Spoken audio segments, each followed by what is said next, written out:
अब मैं बिला किसी ताख़ीर के हाफिज़ दानिश फलाही साहब को दावती स्टेज देता हूँ कि वो आए और अपनी बातें हम लोगों के सामने रखें। किसी वजह से हाफिज़ जी को कहीं ज़रूरी काम से जाना है, जिस वजह से आप लोगों को जल्द खिताब करेंगे।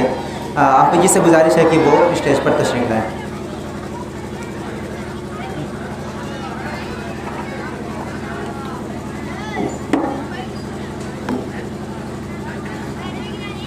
बिस्मिल्लाहिर्रहमानिर्रहीम। अल्हम्दुलिल्लाहि रब्बिल आलमीन वस्सलातु वस्सलामु अला सय्यिदिल अंबिया वल मुरसलीन व अला साइरिस सहाबति वत ताबईन, अम्मा बाद। क़ाल अल्लाहु तबारक व तआला फ़ी किताबिहिल करीम वल फ़ुरक़ानिल मजीद। फ़ौज़ु बिल्लाहि मिनश शैतानिर रजीम। बिस्मिल्लाहिर रहमानिर रहीम। या अय्युहल्लज़ीना आमनू क़ू अनफुसकुम व अहलीकुम नारा। सदक़ल्लाहुल अज़ीम। व क़ाल नबी सल्लल्लाहु अलैहि वसल्लम कुल्लुकुम राइन व कुल्लुकुम मसऊलुन अन रइयतिही औ कमा क़ाल अलैहि सलात वस्सलाम। मौजूद सामीन, मोहतरम बुज़ुर्गों, अज़ीज़ तरीन नौजवान साथियों, प्यारे प्यारे मासूम बच्चों और पर्दा नशीन माँ और बहनों, अल्लाह रब्बुल आलमीन हमारा मालिक है, परवरदिगार है। उसने हमारे साथ बेपनाह करम का मामला किया है। ये उसकी नवाजिश है कि आप देखें, मैं बहुत सारे गांव में जाता हूं, बहुत सारे प्रोग्रामों में शिरकत करने का मौका भी मिलता है, लेकिन अल्लाह का शुक्र है कि जितनी नई जनरेशन हमारे गांव में नज़र आते हैं, ऐसा खाल खाल मिलता है, किसी किसी गांव में मिलते हैं। मुझे लगता है कि यहाँ जो भी बच्चे मौजूद हैं वो पूरे गांव का 1/3 हिस्सा भी नहीं। किसी मोहल्ले से कुछ ख़ास बच्चे आए हैं और अलग अलग मोहल्लों के थोड़े थोड़े बच्चे नज़र आ रहे हैं। मैंने बैठ के तकरीबन जो बच्चों की गिनती की है वो ये कि अगर यहाँ 100 अफराद मौजूद हैं तो 82 हमारे बच्चे हैं। ये खुशाइन बात है। इन्हीं बच्चों के लिए इस प्रोग्राम का इनेकाद भी हुआ। ये बच्चे यहाँ शरीक भी हैं। यही प्रोग्राम की कामयाबी की अलामत है। बाज़ वजूहात हैं कि गांव के बहुत सारे बड़े ना आ सके और मुझे भी जनाजे में शिरकत के लिए जाना है, इसीलिए बहुत इख्तिसार के साथ चंद बुनियादी बातें जो मेरे शऊर में रहती हैं आपके सामने पेश करना है। देखिए, चूँकि हम मुसलमान हैं, अल्लाह पाक पर हमारा ईमान और यकीन है। हम ये मानते हैं कि अल्लाह पाक ने ये दुनिया बनाई और ये दुनिया बनाकर इंसानों को भेजने से पहले जो चीज़ें इंसान के लिए लाजमी थी, अल्लाह ने वो तमाम चीज़ें इंसानों की फरमाइश से पहले ही पूरी कर दी। भाई, दुनिया में सूरज की ज़रूरत है, अल्लाह ने सूरज का इंतज़ाम कर दिया। दुनिया में चाँद की ज़रूरत है, अल्लाह ने चाँद का इंतज़ाम कर दिया। हवाओं की ज़रूरत है, अल्लाह ने हवाओं का इंतज़ाम कर दिया। भाई, दिन भर के थका मादा इंसान रात को सोएगा, रात की ज़रूरत है, उसकी बुनियादी ज़रूरियात में शामिल अल्लाह ने रात भी बना दी। तो जो चीज़ें हमारी ज़िंदगी का लाजमी हिस्सा हैं, अल्लाह ने वो तमाम चीज़ें बग़ैर मांगे हमें दे दी। ऐसे ही दुनिया में आने के बाद जब हम दुनिया में आए तो जो चीज़ें हमारी ज़िंदगी के लिए ज़रूरी है, अल्लाह ने वो तमाम चीज़ें भी हमें अता कर दी। आप देखिए, अल्लाह ने हमें देखने के लिए आँखें दे दी, अल्लाह ने हमें देखने के लिए कान दे दिया, अल्लाह ने हमें सूंघने के लिए नाक दे दी, अल्लाह ने बोलने के लिए हमें ज़ुबान दे दी, अल्लाह ने काम करने के लिए हाथ और पाँव दे दिए, अल्लाह ने सोचने समझने के लिए दिलो दिमाग दे दिया। ये अल्लाह पाक का करम है। ऐसे ही बहुत सारी नेमतें हैं जो अल्लाह पाक ने बग़ैर मांगे हमें दे दी। हमने अल्लाह पाक से मांगा नहीं था कि अल्लाह पाक तू हमें कान दे दे तब दुनिया में जाएंगे, अल्लाह पाक तू हमें नाक देगा तब दुनिया में जाएंगे, अल्लाह पाक तू हमें ज़ुबान देगा तब दुनिया में जाएंगे, या ये भी है कि हमने अल्लाह से नहीं कहा था कि अल्लाह तू हमें औलाद देगा तो हम दुनिया में जाएंगे, बे औलाद बनाएगा, औलाद नहीं देगा तो दुनिया में नहीं जाएंगे। तो ये तमाम नेमतें जो अल्लाह ने हमें दी हैं, ये एक बहुत बड़ी नेमत है। हमें इस नेमत की कदर करनी चाहिए, इस नेमत को पहचानना चाहिए। इस नेमत के तई अल्लाह पाक ने जो ज़िम्मेदारी हमारे लिए मुकर्रर कर दी है, उस ज़िम्मेदारी को पूरा करने चाहिए। बहुत सारी नेमतें अल्लाह ने दी हैं और बहुत सारी नेमतों के ताल्लुक़ से बहुत सारी ज़िम्मेदारियाँ भी दी हैं, लेकिन एक बड़ी नेमत अल्लाह ने, मैं समझता हूँ कि दुनिया के ज़्यादातर लोगों को अता की है, वो औलाद की नेमत है। अल्लाह पाक ने हर बाप को एक बेटा दिया है, अल्लाह पाक ने हर माँ को एक बेटी दी है। ये अल्लाह पाक की नेमत है। कम लोग होंगे जिन्हें अल्लाह ने औलाद नहीं दी होगी, आप उंगलियों पे गिन सकते हैं। तो औलाद की शक्ल में अल्लाह ने जो नेमत एक बाप को दी है, औलाद की शक्ल में अल्लाह ने जो नेमत एक माँ को दी है, अल्लाह की शक्ल में अल्लाह ने औलाद की शक्ल में अल्लाह ने जो नेमत इंसानों को दी है, ये नेमत बहुत बड़ी नेमत है और इस नेमत की ज़िम्मेदारी भी बड़ी अजीम है। इस नेमत की कदर करना ये हर बाप की और हर वालिदैन की ज़िम्मेदारी है। अल्लाह पाक ने अगर हमें औलाद दी है तो औलाद की परवरिश करना, औलाद की तरबियत करना, औलाद को दीन के रास्ते पे लगाना, औलाद की दुनिया और आखिरत बनाने की जुहद करना अल्लाह पाक ने एक बाप की ज़िम्मेदारी और फ़राइज़ में शामिल किया है। एक हदीस मुबारका में अल्लाह के रसूल सल्लल्लाहु अलैहि वसल्लम ने फरमाया कि कुल्लुकुम राइन व कुल्लुकुम मसऊलुन अन रयतिही, तुम में का हर आदमी ज़िम्मेदार है और अल्लाह पाक कल क़यामत के दिन हर आदमी से उसकी ज़िम्मेदारी के बारे में सवाल करेगा। बाप अपने बेटे का निगरां है, बाप से पूछा जाएगा। बीवी अपने घर की निगरां है, बीवी से पूछा जाएगा।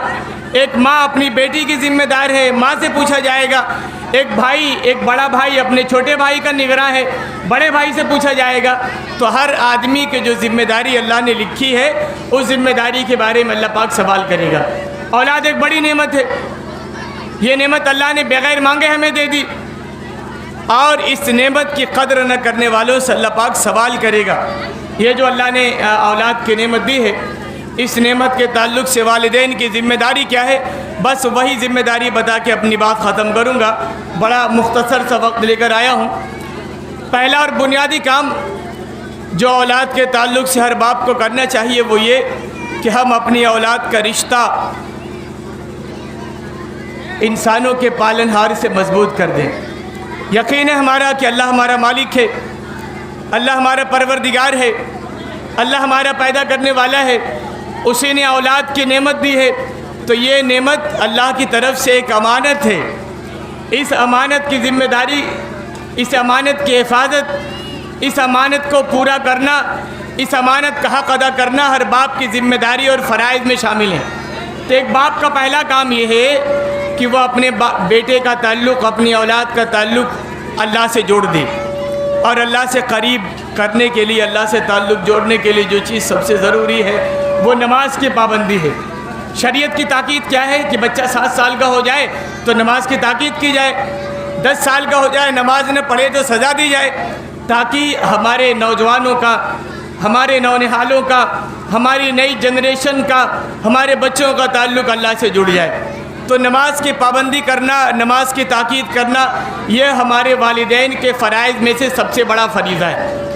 इस ज़िम्मेदारी को अदा करना चाहिए और इस ज़िम्मेदारी के ताल्लुक़ से कोताही नहीं करनी चाहिए। आप देखिए एक बड़ा बुनियादी काम जो हमारे वालिदैन को करनी चाहिए।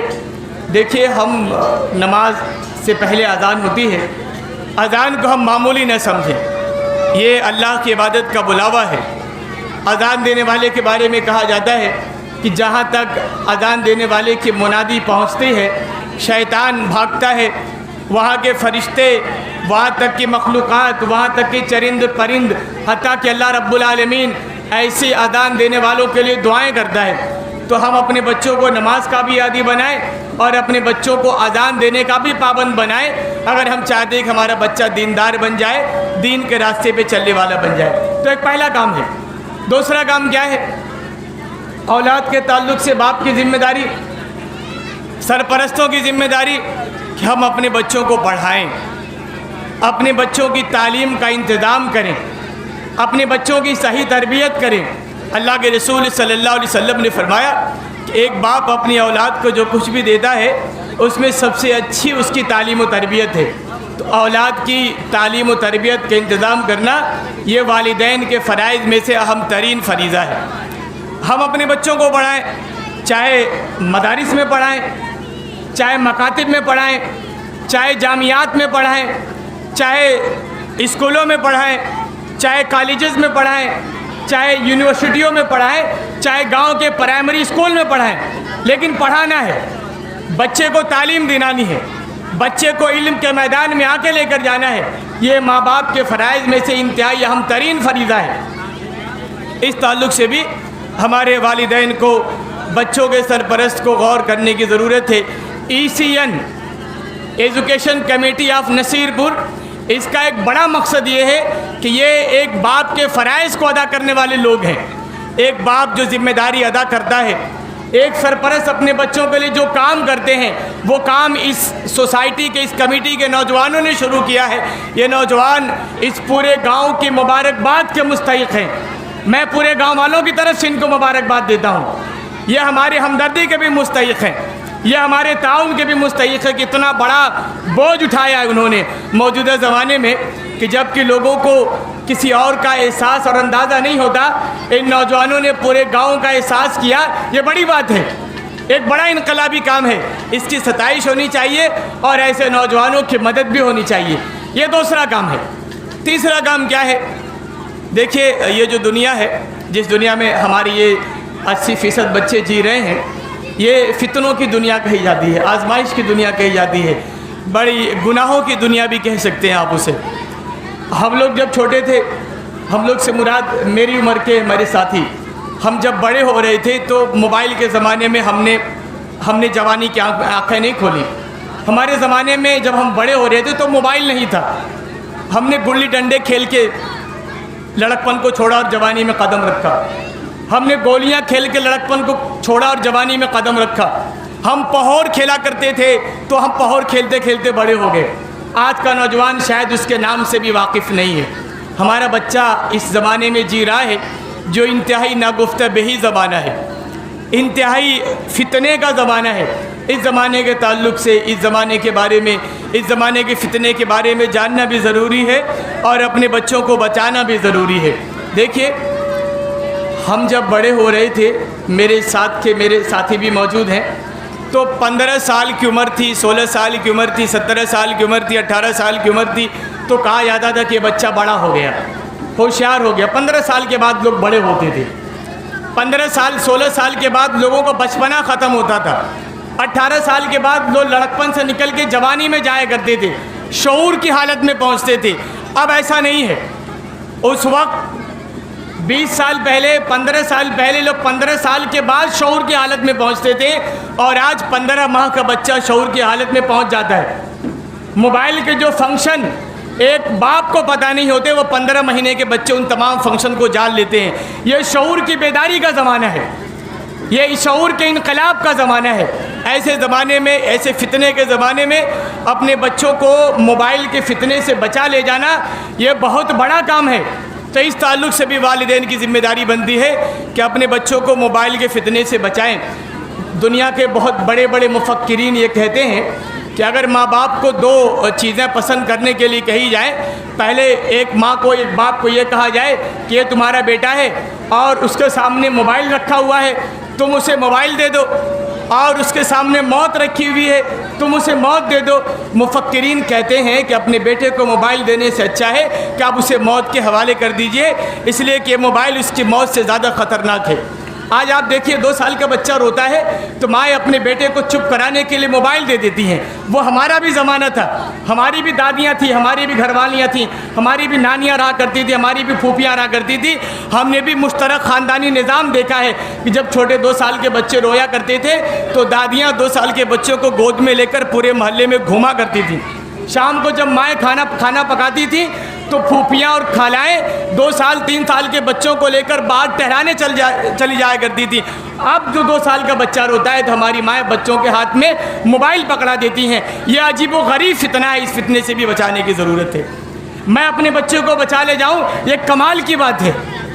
आप अपने बच्चों को बचा के ले जाएं, ये एक मोजज़े की बात है। बचाना बड़ा मुश्किल काम है, लेकिन आपने अगर हमने बचा लिया अपने बच्चों को मोबाइल के फितने से, ये कमाल और मोजज़े की बात है। मोबाइल के फितने की ख़राबी क्या है, मोबाइल ने किस तरीके से हमारे नई जनरेशन को तबाह और बर्बाद कर दिया है, इसके बारे में भी जानने की ज़रूरत है। मैं आपको थोड़ी सी बात बता के आगे बढ़ूँगा। मुख्तसर सी बात बताने का वादा किया था मैंने। मोबाइल इसने उम्मत के अंदर से, उम्मत के नौजवानों के अंदर से, छोटे छोटे बच्चों के अंदर से लज्जा ख़त्म कर दी, शर्म ख़त्म कर दी, हया ख़त्म कर दी। आपको पता है लज्जा, शर्म, हया, अल्लाह के रसूल सल्लल्लाहु अलैहि वसल्लम ने फरमाया कि एक मोमिन का जेवर है। अल हया शोबतुम मिनल ईमान के भी अल्फाज मिलते हैं। हया ईमान का एक शोबा है। तो हया ये हमारे लिए इंतहाई ज़रूरी है। जब आदमी बेशर्म हो जाता है, बेहया हो जाता है, बेलज्जा हो जाता है, बेसिल्ला हो जाता है, वो खुला साठ बन जाता है। उसे किसी की परवाह नहीं रहती, उसे किसी का लिहाज नहीं रहता, वो किसी का लिहाज नहीं करता, वो किसी को खातिर में नहीं लाता। ये बेशरम, बेलज्जे और बेसिल्ले लोगों की मिसाल आप सांड से ले सकते हैं। खुले सांड को आपने बाज़ारों में देखा होगा, सड़कों में देखा होगा। खुले सांड आपने खेतों खलियानों में देखा होगा। उनका कोई पगा नहीं होता, उनका कोई खूंटा नहीं होता, उनका कोई मालिक नहीं होता। जब कोई बच्चा बेशर्म हो जाता है, जब कोई नौजवान बेसिल्ला हो जाता है, जब कोई लड़का बेहया हो जाता है तो खुला साठ हो जाता है। उसे अपने अब्बा की भी परवाह नहीं रहती, उसे अपनी अम्मा का भी लिहाज नहीं रहता, उसे अपने भाई बहनों का भी कोई डर नहीं रहता। समाज और सोसाइटी का डर अब वो पुराने ज़माने की बातें रह गई। अब वो कहानियों में मिलती हैं कि जब गांव को कोई एक बुज़ुर्ग पूरे गांव के एक एक बच्चे का बाप हुआ करता था। आज तो हालत ये है कि एक सगा बाप अपने बेटे को अपना बेटा कहते हुए डरता है। तो वो ज़माना भी है। तो ऐसे ज़माने में नौजवानों को शर्म के रास्ते पे लेके जाना, हया के रास्ते से पे लेके जाना, बेहयाई से बचा ले जाना, ये माँ बाप के फ़राइज़ में से इंतहाई अहम तरीन फरीज़ा है। माँ बाप को ये काम करना होगा। और अगर किसी वालिदैन ने ये काम कर लिया, अपने बच्चे को मोबाइल के फितने से बचा लिया, मैं समझता हूँ कि वो माँ इस ज़माने की मुजाहिदा है, वो बाप मौजूदा ज़माने का सबसे बड़ा मुजाहिद माना जाएगा। ये एक बहुत बड़ा काम है जो हमारी उम्मत के नौजवानों को, हमारी माँओं को, हमारी बहनों को करने की ज़रूरत है। एक और आखिरी बात बता के बस बात ख़त्म कर दूंगा। देखिए, जब से हमने कोरोना का ज़माना देखा है, उसके बाद से हमने एक चीज़ को महसूस किया है कि बेपनाह मौतें हो रही हैं। दुनिया में बहुत सारे ज़माने आए, पहली जंग अज़ीम भी आई, दूसरी जंग अज़ीम भी आई, वियतनाम की जंग भी दुनिया ने देखी, अफ़गानिस्तान और इराक़ की जंग भी दुनिया ने देखी, अब फ़लस्तीन की जंग भी आप देख ही रहे हैं। लेकिन कोरोना के बाद दुनिया में मरने वालों की तादाद बेतहाशा बढ़ी है। आए दिन मौतें हो रही हैं। अभी आप देखिए डॉक्टर शाहिद बदर साहब, जिनके जनाजे में बहुत सारे लोग चले गए, हमें भी जाना है। डॉक्टर शाहिद बदर साहब अच्छे खासे आदमी, न जाने कितने मरीज़ों के लिए मसीहा का काम करने वाले, न जाने कितने मायूस चेहरों पे उम्मीद की किरण जगाने वाला, अचानक ये दुनिया छोड़ के चला गया और किसी को पता भी नहीं चला कि वो अल्लाह को प्यारे हो गए। उनको मरहूम कहते हुए भी दिल दुखता है। तो ये दुनिया की हकीकत है, ये दुनिया की सच्चाई है। आपके गांव में न जाने कितने लोग थे जो ये दुनिया छोड़ के वक्तन फ़वक्तन चले जा रहे थे। कितने नामवर लोग थे जो ये गांव छोड़ के चले गए। कितने नौजवान थे जो ये गांव छोड़ के चले गए। कितने लोग थे जिनको हम जानते थे, हमारे करीबी रिश्तेदार थे, वो अब इस दुनिया में मौजूद नहीं है। ये दुनिया की कहानी है। दुनिया की हकीकत को भी जानना होगा। और आप जिस इस्लाम के मानने वाले हैं, उस इस्लाम की तालीम क्या है? उस इस्लाम की तालीम ये है कि दुनिया के लोग, अल्लाह को न मानने वाले इस दुनिया में जीते हैं दुनिया के लिए, लेकिन अल्लाह के मानने वाले दुनिया में रहते ज़रूर हैं लेकिन जीते आखिरत के लिए।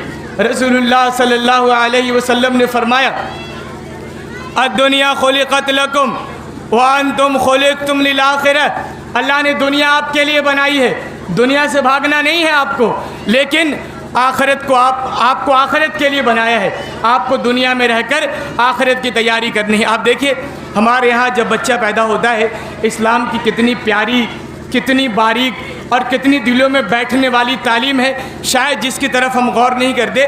हमारे यहाँ जब बच्चा पैदा होता है, छोटा सा बच्चा, तो ताकीद क्या है कि पैदा होने वाले बच्चे के कान में अजान दी जाए। इसकी बहुत सारी हिकमतें हैं, बहुत सारी मसलहतें हैं, इसके बहुत सारे फ़वाइद हैं, लेकिन एक बड़ा फ़ायदा मैं आपके सामने बयान करके बात ख़त्म करूँगा। पैदा होने वाले बच्चे के एक कान में अजान दी जाती है और दूसरे कान में इकामत कही जाती है। आप मुझे बताएं, अजान क्यों होती है? भाई अजान नमाज के लिए होती है। भाई फ़जर की अजान होगी तो फ़जर की नमाज़ पढ़नी है, इशा की अजान होगी तो इशा की नमाज़ पढ़नी है। अजान का मतलब क्या होता है कि भाई नमाज का वक्त हो गया, पैदा होने वाले बच्चे के सामने अजान दी जाती है। इकामत का मतलब क्या होता है? इकामत का मतलब ये है कि अब बस जमात खड़ी होने वाली है, आपको तमाम काम छोड़कर नमाज में शामिल हो जाना है। आप जल्दी से वज़ू बना लीजिए, आप जल्दी से सुन्नत से फारिग हो जाइए, जमात खड़ी होने वाली है। इकामत का मतलब यही है।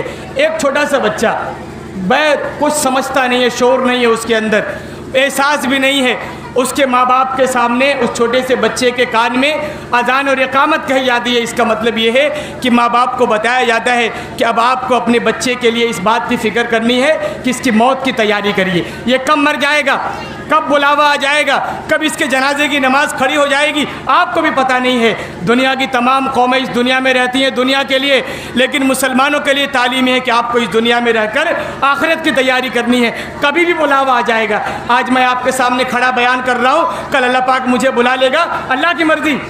ये मेरे माँ बाप ने पैदाइश के वक्त मेरे कान में ये बात डाल दी कि तुझे ज़िंदगी के लिए नहीं जीना है बल्कि आखिरत की तैयारी करते हुए जीना है। ये बहुत बड़ा मैसेज है। हर माँ बाप की ज़िम्मेदारी है कि अपने बच्चों को आखिरत की फ़िक्र पैदा करें, अपने बच्चों के अंदर आखिरत की तैयारी का मिजाज पैदा करें, अपने बच्चों को बताएं कि बेटा एक दिन मरना है, मरकर अल्लाह के सामने पेश होना है, अपने एक एक करतूतों का हिसाब देना है। ज़िंदगी इस तरह गुजारो कि जैसे कल मर जाओगे। रसूलुल्लाह सल्लल्लाहु अलैहि वसल्लम ने फरमाया, इमल दुनिया कान नका तईश आबदा, दुनिया इस तरह बनाओ जैसे हमेशा रहना है। आप दुनिया से भाग नहीं सकते। आप डॉक्टर बन जाइए, आप इंजीनियर बन जाइए, आप जज बन जाइए, आप कामयाब तरीन ताजिर बन जाइए, आप दुनिया की दौलत के रेल पेल करने वाले बन जाइए। दुनिया से भागना नहीं है आपको। दुनिया से बेनियाजी का सबक इस्लाम नहीं देता। पढ़िए, आला तालीम के मौके में आप कदम बढ़ाइए और ज़िंदगी के मैदान में आगे बढ़ जाइए। इस्लाम ये सिखाता है, इमल दुनिया कान नका तईश अबदा, दुनिया इस तरह बनाओ जैसे हमेशा रहना है। लेकिन रसूलुल्लाह सल्लल्लाहु अलैहि वसल्लम ने फरमाया कि वह इमल आखिरत का कान नका तमूता गदा, आखिरत की फ़िक्र उस तरह करो जैसे कल मर जाओगे। तो मरने की भी तैयारी करनी है, मरने की भी फ़िक्र करनी है, अपने जनाजे की भी फ़िक्र करनी है, कब्र की भी फ़िक्र करनी है, हिसाब किताब की भी फ़िक्र करनी है। एक मुसलमान को ज़िंदगी के दो मुहाज पे काम करना है, ज़िंदगी की भी तैयारी करनी है और मौत की भी तैयारी करनी है। दुनिया भी बनाना है और अपनी आखिरत भी संवारना है। इन तमाम महाजों पे काम करने वाली कौम बुज़दिल नहीं होती, काहिल नहीं होती, निकम्मी नहीं होती। हर वक्त उसकी ज़िंदगी में हरकत रहती है और ये हरकतों का नतीजा है जो हमारे गांव के नौजवानों ने इस प्रोग्राम का इनेकाद किया। मैं एक बार फिर इस पूरे गांव वालों की तरफ से, गांव के एक एक बुज़ुर्ग की तरफ से गांव के इन हौसलामंद नौजवानों को मुबारकबाद पेश करता हूं। इन्होंने इस तरह के कामयाब प्रोग्राम के इनेकाद किया। अल्लाह से दुआ करता हूं कि अल्लाह पाक दामे दर में सुखने मुझे और हम तमाम लोगों को इन नौजवानों की मदद करने की तौफ़ीक़ और ताक़त दे। आमीन या रब्बल आलमीन। वाखिरु दवाना अनिल हम्दुलिल्लाहि रब्बिल आलमीन। वाखिरु दवाना व अनिल हम्दुलिल्लाहि रब्बिल आलमीन।